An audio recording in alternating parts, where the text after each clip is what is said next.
जय हिंद प्यारे बच्चों। स्वागत है आपका हिंदी ज्ञान सागर में। तो आप अभी तक रामचरितमानस का बालकांड से जो आपने पढ़ा धनुष भंग 5 छंद तक हो गया है। आज ये चौथा छंद है, दोहा और चौपाई में। इसको बताएंगे, इसका भावार्थ। ठीक है, तो चलिए चैनल को आप शेयर ज़रूर कीजिए। सबसे पहले दोहा, छंद दोहा, इसको देख लें। लखन लखेउ रघुबंश मनि, ताकेउ हर को दंडु। पुलक की गात बोले बचन, चरण चापे ब्रह्मंडु। यहाँ तुलसीदास जी ने जो कहा है लक्ष्मण जी के माध्यम से, सबसे पहले आप इसका संदर्भ लिखेंगे। हर छंद में मैंने संदर्भ बताया है, लेकिन फिर भी बता दे रहा हूँ। कुछ बच्चे नहीं समझ पाते हैं तो, या कुछ पूरा वीडियो नहीं देखते हैं, दूसरा चौथा पांचवा छोड़ छोड़ के देखते हैं। तो हर छंद में मैंने संदर्भ प्रसंग भावार्थ बताया है। संदर्भ में बच्चे लिखेंगे कि प्रस्तुत अवतरण या प्रस्तुत दोहा छंद हमारी पाठ्य पुस्तक काव्य संकलन के धनुष भंग शीर्षक से अवतरित है। रामचरितमानस के धनुष भंग शीर्षक से अवतरित है। इसके रचयिता गोस्वामी तुलसीदास जी हैं। बस ये आपका हो गया संदर्भ। प्रसंग में लिखेंगे कि धनुष यज्ञ के मांगलिक अवसर पर प्रभु रामचंद्र जी धनुष भंग के अवसर पर जो वहाँ पर उपस्थित हैं, उनके लोगों के मन चित्त का वर्णन किया गया है ना।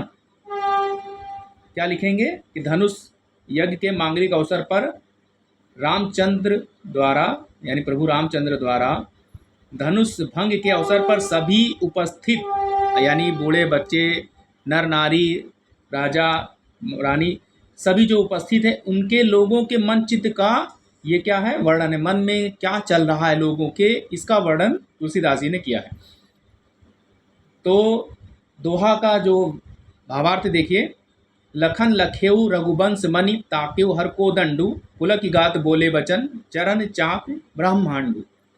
तुलसीदास जी कहते हैं कि इधर जब लक्ष्मण जी ने देखा, लखन लखेउ माने लखा यानी देखा, रघुवंश मणि यानी रघुकुल मणि प्रभु रामचंद्र जी, ताकेउ माने ताका यानी देखा, हर माने शिव जी का धनुष, हर माने शिव जी, और कोदंडु माने धनुष, शिव जी के धनुष की ओर।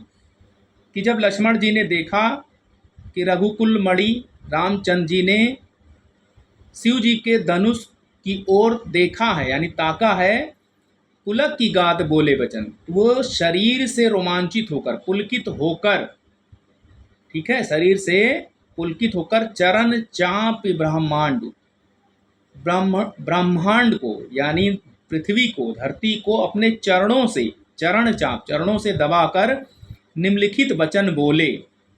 कौन सा वचन बोले कि दिस कुंजरहु कमठ अहि कोला, धरहु धरनि धरि धीर न डोला। राम चाहिए शंकर धनु तोरा, ओहु सजग सुनि आयुष मोरा। कि हे दिग्गजों, दिस कुंजर, हे दिग्गजों, कमठ हे कच्छप, अहि माने शेषनाग, ठीक है, हे अहिकोला, हे शेषनाग, हे वराह, धरहु धरनी, धरि धीर न डोला, धीरज धर कर पृथ्वी को थामे रहो। धरहु धरनी माने पृथ्वी, धरि धीर न डोला, जिसमें यह पृथ्वी डोलने ना पाए, हिलने ना पाए, धीरज धर कर पृथ्वी को ऐसे दाबे रहो, है ना। हे दिग्गजों, हे कच्छप, हे शेषनाग, हे वरा, धीरज धरकर पृथ्वी को थामे रहो, जिससे यह हिलने ना पाए। राम चाही शंकर धनु तोरा, रामचंद्र जी अब शिव जी के धनुष को तोड़ना चाहते हैं। होहु सजग सुनि आयुष मोरा, मेरी आज्ञा सुनकर अब तुम सब सावधान हो जाओ, लक्ष्मण जी ये कह रहे हैं।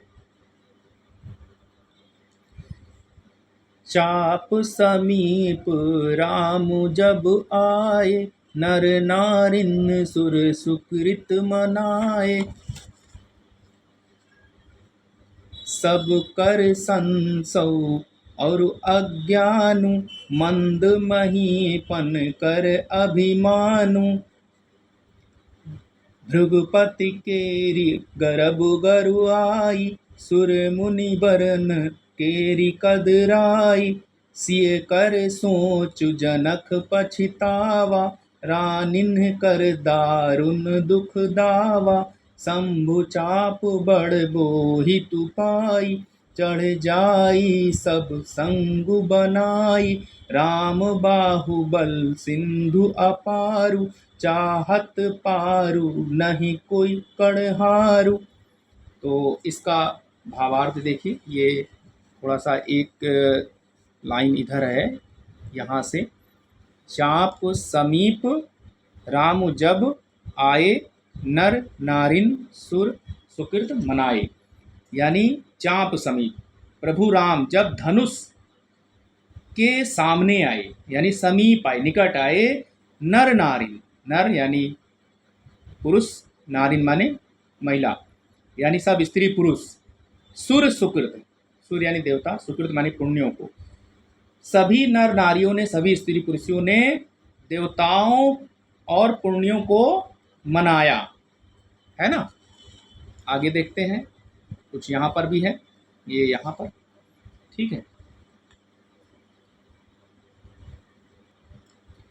सब कर संसौ और अज्ञानु, सबका संदेह, संशय माने, संशय माने संदेह, और अज्ञानु और अज्ञान। मंद महीपन, महीप यानी राजा, मंद महीपन कर अभिमान, और नीच राजाओं का अभिमान।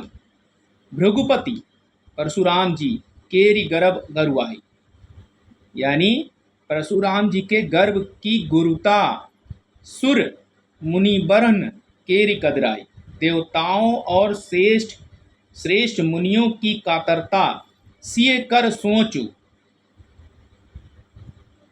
पछितावा, सिय कर सोच जनक पछतावा। सिय माने सीता जी, सीता जी की सोच, जनक यानी सीता जी के पिता राजा जनक, उनका पश्चाताप। रानिन कर दारुण दुख दावा, रानियों के दारुण दुख का दावानल। दावा यानी दावानल, दावानल यानी 3 तरह की अग्नि होती है, बड़वाग्नि, दावाग्नि, जठराग्नि। इसको मैं वीडियो में बता चुका हूँ, आप देख लीजिएगा, पढ़ी हुई है, नहीं दोबारा बता देंगे, अभी जो पढ़ रहे हैं वो बता रहे हैं।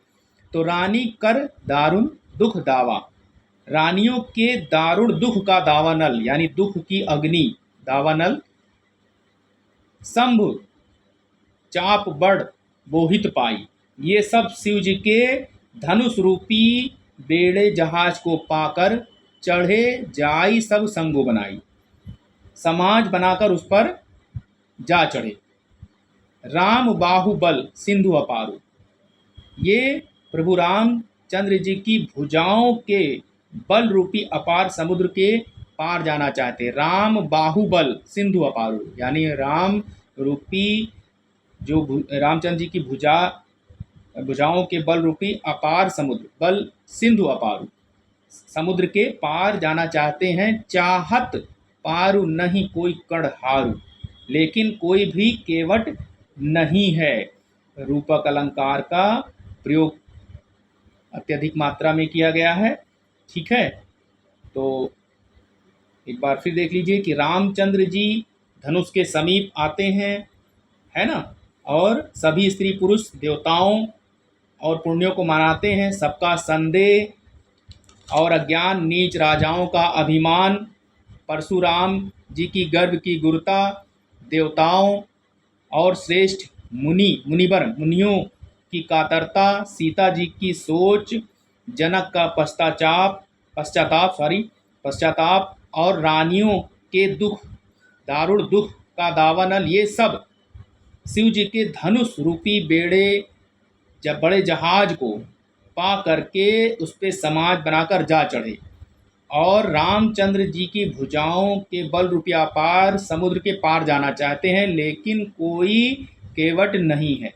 ये इसकी व्याख्या हो गई। काव्य सौंदर्य में लिखेंगे कि जो है इसमें भाषा अवधि है, जो अभी चल रही थी हमारी भाषा वही है अवधि। शैली प्रबंधात्मक, छंद दोहा और चौपाई, ये सब चौपाई में है। रस कैसा है, वीर रस है इसमें।